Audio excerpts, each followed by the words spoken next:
आज हम लेके आए हैं इंटर भूगोल के गैस क्वेश्चन 3। ठीक है, ये सेट 3 है। इससे पहले 2 सेट दे चुके हैं। जो लोग चैनल से नए जुड़े हैं वो चैनल को एक बार सब्सक्राइब कर दें और शेयर करें, जिससे कि और स्टूडेंट इससे लाभान्वित हो सके। तो आज हम गैस क्वेश्चन सेट 3 में आते हैं। पहला है क्वेश्चन 5 नंबर तक का 1 नंबर का प्रश्न है। इससे कुल 5 क्वेश्चन पूछे जाएंगे जो कि 5 नंबर का होगा। प्रश्न 1 है, ध्वनि की माप की इकाई क्या है, यानी कि ध्वनि जो होते हैं उसको किस में मापा जाता है। तो इसका आंसर है डेसिबल, जिसको कि डीबी लिखा जाता है। इसको शॉर्ट में संकेत इसका डीबी है और पूरा इसको बोलते हैं डेसिबल। नेक्स्ट क्वेश्चन है, भारतीय रेल कितने प्रदेशों को जोन भी कहा जाता है, यानी कितने जोनों में विभक्त है। तो भारत का जो रेल है वो 16 जोन में विभक्त है। नेक्स्ट है, कृषि आधारित उद्योगों के 2 उदाहरण दें। ध्यान रखना है कि यहाँ पर एग्जाम में आप लोग कृषि के अलावे वन आधारित उद्योग, कच्चे माल आधारित उद्योग, ये सब भी देख लेंगे। तो कृषि आधारित मतलब ऐसे उद्योग जिसको कच्चा माल किससे मिलता है, कृषि से। तो सूती वस्त्र उद्योग, यानी कि जो कच्चा माल है वो कपास है। और जूट उद्योग, जिसका कच्चा माल जूट ही है। ठीक है, तो ये कृषि आधारित उद्योग हो गए।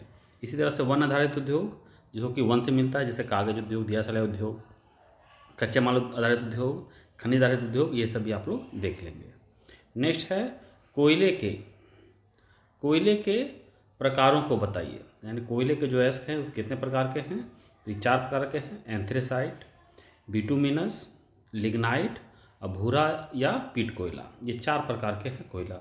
ध्यान रखना है, यहाँ पर अगर क्वेश्चन पूछा जाए कि सबसे जो अच्छे कोयला कौन सा है, तो एंथ्रेसाइट होता है। और भारत में सबसे अधिक कोयला कौन सा मिलता है, तो बिटुमिनस मिलता है। नेक्स्ट क्वेश्चन है, लौह अयस्क के प्रकार को बताइए। तो लौह अयस्क जो हैं वो भी 4 प्रकार के हैं, मैग्नेटाइट, हेमेटाइट, लिमोनाइट और सीडराइट। ध्यान रखना है, ये सब ऑब्जेक्टिव के लिए जो हमारे सीट में पूछा जाएगा उसके लिए भी ये सब बहुत ही इंपॉर्टेंट क्वेश्चन है। पूछा जाएगा कि इनमें से कौन लौह अयस्क के प्रकार हैं, या फिर क्वेश्चन रहेगा कि हेमेटाइट किसके प्रकार हैं। उल्टा पुल्टा क्वेश्चन पूछा जाएगा, तो ये सब याद रखें आप लोग। अब आते हैं 3 नंबर क्वेश्चन, यानी ये भी 5 क्वेश्चन पूछा जाएगा, जिसको कि 3 नंबर का होगा। ये कुल 15 अंक के क्वेश्चन पूछे जाएंगे। तो क्वेश्चन नंबर 6 है, प्रदूषण और प्रदूषक के बीच अंतर स्पष्ट करें। तो प्रदूषण और प्रदूषक में क्या अंतर है, देख लें। पहले प्रदूषण क्या है वो देखें कि पर्यावरण में फैले अवशिष्ट पदार्थ जो पारिस्थितिक तंत्र के लिए हानिकारक होते हैं उसे प्रदूषण कहते हैं, यानी कि जो नुकसानदेह होता है। जो नुकसानदेह नहीं है वो प्रदूषण नहीं है। जैसे जल प्रदूषण, वायु प्रदूषण, यानी कि जल में जो पहुँच जाता है, ये सब हो गया प्रदूषण। अब प्रदूषक क्या है, तो प्रदूषक का अर्थ है पर्यावरण में अपशिष्ट पदार्थ या कचरा फैलाने वाले होते हैं, जो उसको कहते हैं प्रदूषक। अर्थात प्रदूषण करने वाले को प्रदूषक कहते हैं। जैसे उद्योग क्या है, तो उद्योग एक प्रदूषक है और उससे निकलने वाला धुआं जो है वो वायु प्रदूषण फैलाता है। तो प्रदूषक जो है मतलब प्रदूषण उत्पन्न करने वाला जो है वह प्रदूषक कहलाते हैं। नेक्स्ट है, वायु प्रदूषण मानव स्वास्थ्य पर क्या प्रभाव डालता है। ठीक है, ध्यान रखना है कि वायु प्रदूषण ये बहुत ही इंपॉर्टेंट क्वेश्चन है, ये लॉन्ग क्वेश्चन में भी आ सकता है। तो इसको थोड़ा सा बढ़िया से आप लोग वायु प्रदूषण का अध्ययन कर लें। वायु प्रदूषण और जल प्रदूषण ये 2 इंपॉर्टेंट है, भू प्रदूषण भी। 3 प्रदूषण बहुत ही इंपॉर्टेंट है। तो वायु प्रदूषण को देखें, तो वायु में जब विभिन्न उद्योगों, मोटर वाहनों, मशीनों इत्यादि से निकलने वाला धुआं मिल जाता है। ध्यान रखना, वायु में क्या होगा, जब धुआं मिलेगा तभी वायु प्रदूषण होगा। तो धुआं मिल जाता है तो वायु प्रदूषण होता है। वायु प्रदूषण से मानव के स्वास्थ्य पर निम्न प्रभाव पड़ते हैं। क्या क्या प्रभाव पड़ते हैं, तो सांस संबंधी यानी कि श्वसन से संबंधित जो है बीमारियाँ हो जाती है, जैसे दमा है, खांसी है, ये सब हो सकती है। त्वचा संबंधी बीमारियाँ हो जाती है, वायु प्रदूषण ज़्यादा रहने पर त्वचा में एलर्जी, खुजली वगैरह ये सब भी हो जाता है। ठीक है, फेफड़े संबंधी बीमारियाँ हो जाती है, फेफड़ा में नुकसान पहुँचता है, सांस लेने में भी तकलीफ हो जाती है, ये सब फेफड़ा में नुकसान पहुँचने से। आँखों में जलन आ जाता है, ज़्यादा धुआं इस समय रहने से क्या होता है, आँखों में जलन आ जाती है। और ऑक्सीजन जो है वायुमंडल में ऑक्सीजन की कमी हो जाती है। नेक्स्ट क्वेश्चन है, भूमंडलीकरण जिसको कि वैश्वीकरण भी कहते हैं, से आप क्या समझते हैं। तो भूमंडलीकरण या वैश्वीकरण का अर्थ है देश की अर्थव्यवस्था को विश्व की अर्थव्यवस्था के साथ जोड़ना। इसके अंतर्गत पूरे विश्व के व्यापार के लिए हमारे देश का द्वार खुल जाता है। यानी सीधा सीधे कहें तो पूरा विश्व एक बाज़ार बन जाता है। वही है वैश्वीकरण। यानी कि हमारे देश का जो है सामान वो किसी भी देश में बेचा जा सकता है और किसी भी देश का सामान हमारे देश में आ सकता है।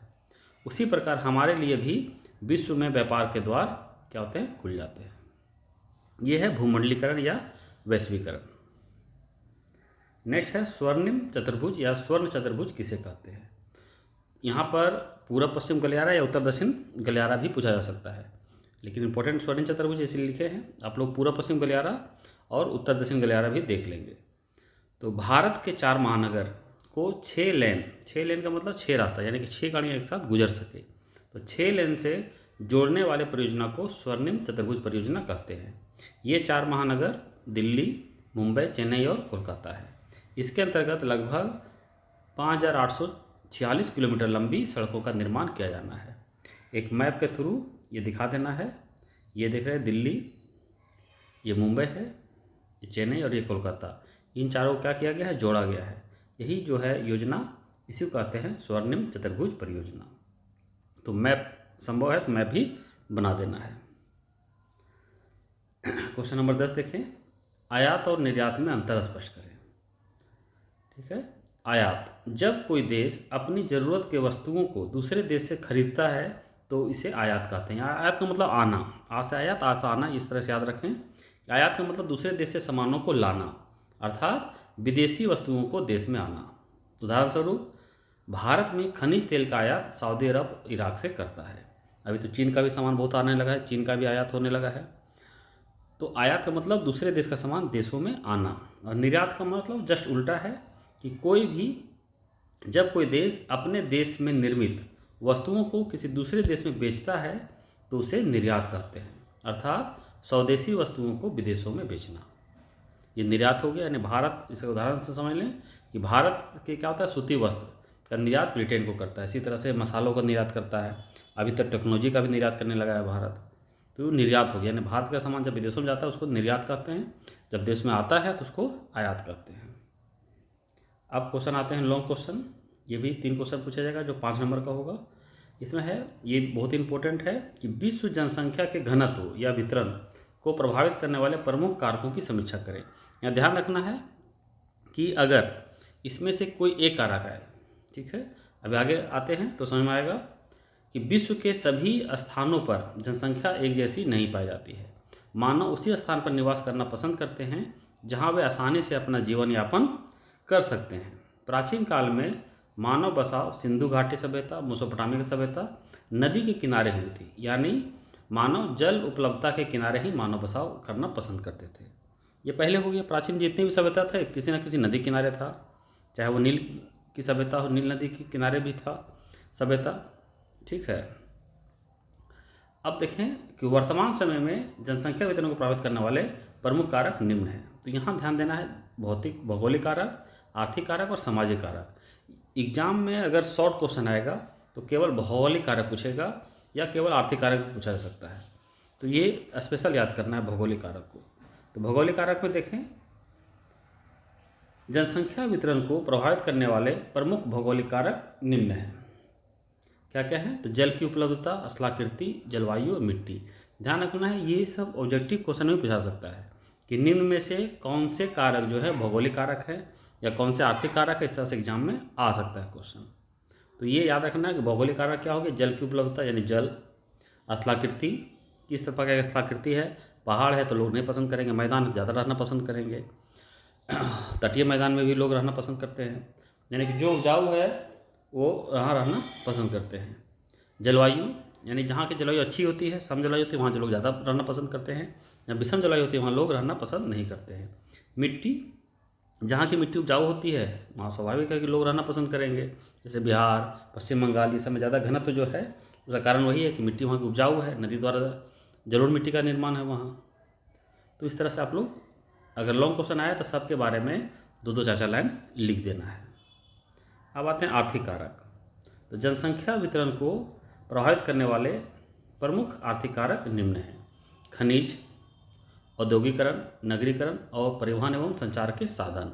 ये सब हो गए आर्थिक कारक। यानी खनिज जहाँ होते हैं वहाँ पर भी लोग बस जाते हैं। जैसे कोयला जहाँ निकल रहा है, जैसे धनबाद क्षेत्र, रानीगंज क्षेत्र, ये सब में मानव बसा हुआ है क्योंकि वहाँ कोयला है।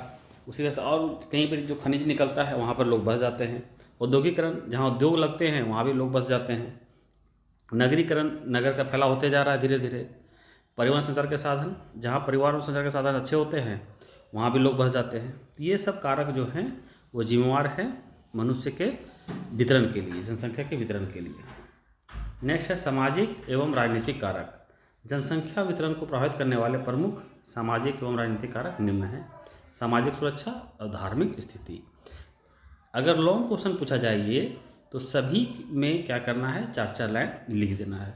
और शॉर्ट क्वेश्चन पूछे तो किसी एक के बारे में जब पूछेगा तो उसके बारे में लिख देना है, वो 3 नंबर मिल जाएगा। नेक्स्ट है भारत में जनसंख्या घनत्व के स्थानिक वितरण की विवेचना करें। ये भी इंपॉर्टेंट क्वेश्चन है, आते रहता है एग्जाम में। तो जनसंख्या घनत्व पूछा गया है, तो जनसंख्या घनत्व का अर्थ है प्रति वर्ग किलोमीटर क्षेत्रफल पर निवास करने वाले लोगों की संख्या से है। भारत में जनसंख्या घनत्व 2001 के एक आंकड़ों के अनुसार 313 व्यक्ति प्रति वर्ग किलोमीटर था, जो 2011 लास्ट आंकड़ा भी उपलब्ध है 2011 का ही। 21 में जनगणना नहीं हो पाया कोरोना कारण, तो अभी जनगणना कार्य चल रहा है। तो 2011 में बढ़कर कितना हो गया, 382, यानी कि देख रहे हैं कि जहाँ 313 था वो 382 हो गया, यानी कि बहुत बढ़ गया है, प्रति वर्ग किलोमीटर हो गया है। जनसंख्या घनत्व किसी भी क्षेत्र में पाए जाने वाले भौतिक, सामाजिक, राजनीतिक, आर्थिक कारकों से प्राप्त होता है, जिसका चर्चा भी ऊपर क्वेश्चन में कर चुके हैं। जिन क्षेत्रों में यह कारक अनुकूल होते हैं वहाँ जनसंख्या घनत्व अधिक पाया जाता है, जबकि इसके विपरीत प्रतिकूल परिस्थितियों में कम घनत्व पाया जाता है। भारत में सबसे अधिक जनसंख्या घनत्व बिहार का है, सभी को पता है, ये ऑब्जेक्टिव क्वेश्चन के लिए भी इम्पोर्टेंट है। और सबसे कम जो है अरुणाचल प्रदेश का है। भारत के जनसंख्या के घनत्व के वितरण को निम्न वर्गों में बांटा जाता है: अत्यधिक जनसंख्या घनत्व, मध्यम जनसंख्या घनत्व, कम और विरल जनसंख्या घनत्व का क्षेत्र। एक मैप बना देना है। इस मैप में भी इस तरह से अलग अलग पॉइंट में, यहाँ पर थोड़ा सा लिखा हुआ है 500, यहाँ 600 कर देना है।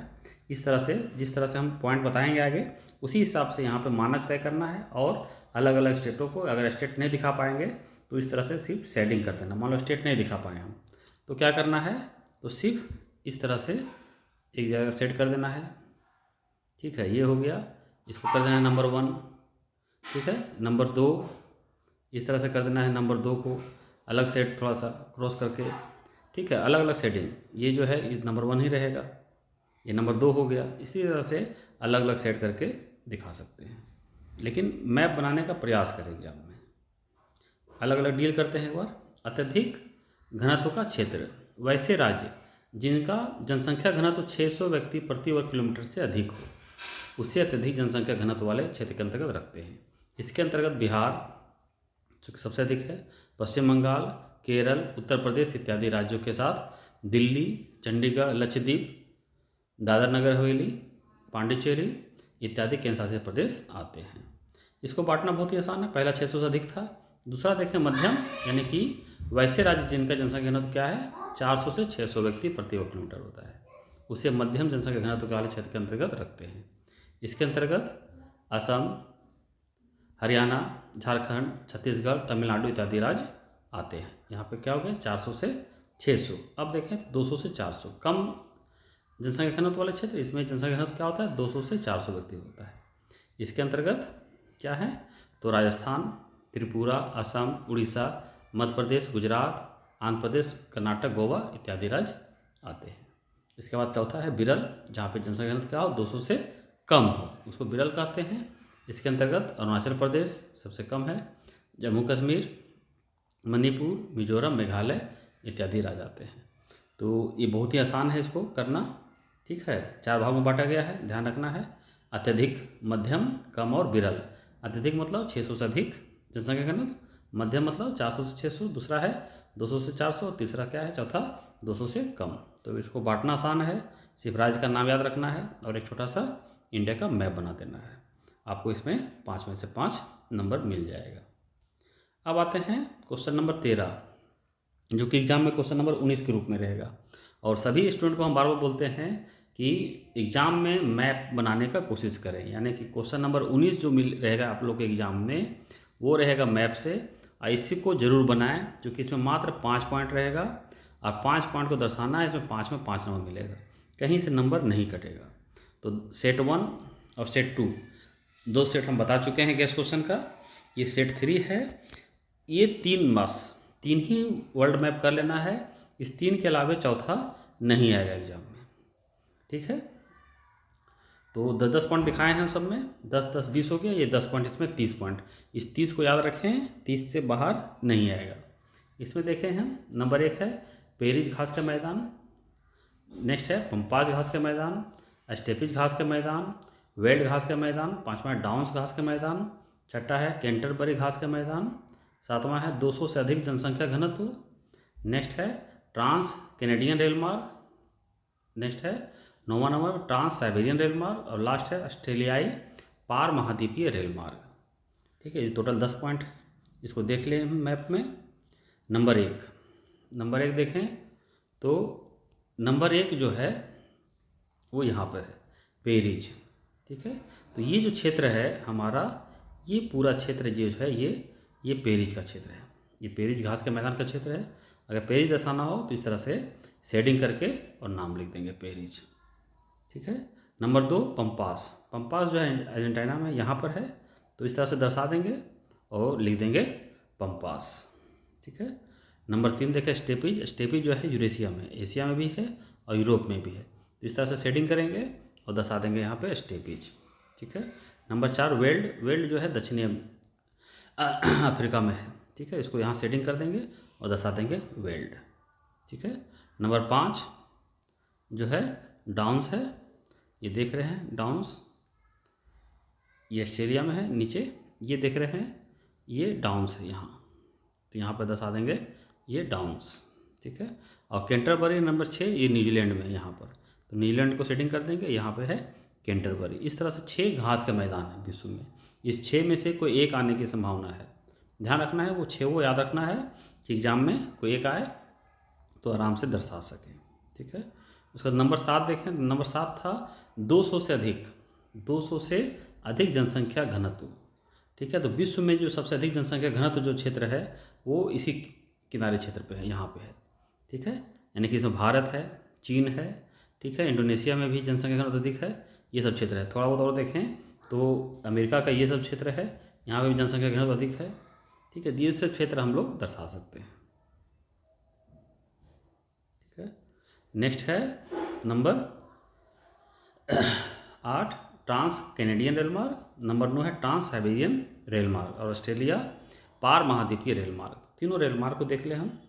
तो पहला देखें ट्रांस कैनेडियन, तो ट्रांस कैनेडियन जो रेल मार्ग है वो यहाँ पर देखें हम कि ये जो दशाएं इस तरह से लाइन खींच देना है, और चूँकि रेल मार्ग है तो इसको क्या करना है, इस तरह से क्रॉस कर देना है रेल मार्ग को, यानी लाइन खींचना है सीधा और लाइन खींच के इस तरह से क्रॉस कर देना है, ठीक है। तो वो रेल मार्ग हो जाता है, ठीक है। और अगर संभव हो सके तो ये नाम लिख देना है कि वैंकूवर से लेकर कहाँ तक है, तो हैलीफैक्स तक है। ट्रांस कैनेडियन वैंकूवर से हैलीफैक्स तक है, ये याद भी रखना है, एग्जाम के लिए भी इंपॉर्टेंट है, ऑब्जेक्टिव के लिए, कि ट्रांस कैनेडियन रेल मार्ग कहाँ से कहाँ तक है, तो वैंकूवर से लेकर हैलीफैक्स तक है ये। उसी तरह से आते हैं ट्रांस साइबेरियन, ये विश्व का सबसे लंबा रेल मार्ग है ट्रांस साइबेरियन, ठीक है। इसको भी याद रखना है ट्रांस साइबेरियन, ये पूरा इस तरह से बना देना है, इसको भी क्या करना है, इस तरह से शेडिंग कर देना है, क्योंकि जो रेल मार्ग है उसको हम इस तरह से दिखाते हैं। तो ये रेल मार्ग है, तो इस तरह से दिखाएंगे हम। ज्योग्राफी में संकेत का भी बहुत बड़ा महत्व है। और ये कहाँ से कहाँ तक है, तो सेंट पीटर्सबर्ग से जो है व्लादिवोस्टॉक तक है। तो ये नाम भी लिख देना है, जिस तरह से नाम लिखा हुआ है इस तरह से नाम लिख देना है और इस तरह शेडिंग कर देना है, ठीक है। और ये याद रखना है, ऑब्जेक्टिव के लिए भी इम्पोर्टेंट है। ये सेंट पीटर्सबर्ग से कहाँ तक है, तो व्लादिवोस्टॉक तक है। ये विश्व का सबसे लंबा रेल मार्ग है। और तीसरा आते हैं, ठीक है, ट्रांस जो है पार महाद्वीपीय, तो ये पार महाद्वीपीय जो है ये ऑस्ट्रेलिया में है, ठीक है। ये पर्थ से लेकर मेलबोर्न तक है, यहाँ तो नहीं लिख पाए, थोड़ा सा स्पेस कम था, तो ध्यान रखना है कि ये पूरा पश्चिम से लेकर ये पूरब तक है, ठीक है। यहाँ पर्थ से शुरू होता है और ये ऑस्ट्रेलिया की राजधानी जो है मेलबोर्न, वहाँ तक जाता है। तो ये कर लेना है पूरा, ठीक है। तो इस तरह से ये मैपिंग भी हो गया। तो ध्यान रखना है, बार बार बोल रहे हैं हम कि 10 मैप सेट 1 में, 10 सेट 2 में, और ये 10 मैप बताए हैं सेट 3 में। टोटल 30 पॉइंट बताए हैं। इस 30 पॉइंट में ही आप लोग का 5 पॉइंट आएगा। तो इसको बहुत अच्छी तरीक़े से याद कर ले 30 पॉइंट, जिससे कि एग्ज़ाम में मैप में 5 में से 5 अंक प्राप्त कर सकें। और चैनल से जुड़े रहें, आगे भी जो अपडेट होगा वो हम देते रहेंगे। चैनल को सब्सक्राइब करें, लोगों को शेयर भी करें। धन्यवाद।